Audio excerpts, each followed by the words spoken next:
এই জীবন রাখার মতো নয়। আসছিলাম স্মৃতিসৌধ ঘুরতে, দুইজন আসছি, কিন্তু আমাদের সাথে কেউ নেই। এটা কিছু হয় বলেন?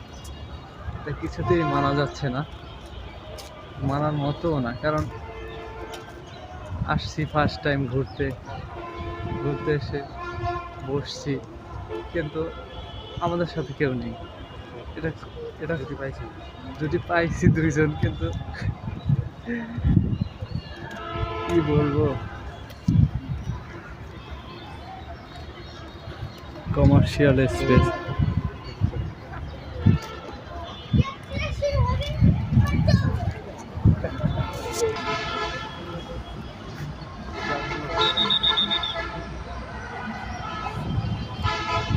ফটো দেখতে ভালো লাগছে, খুবই সুন্দর দেখতে এগুলো। আমরা থাইল্যান্ড চলে আসছি, তুষারপাত শুধু হচ্ছে না,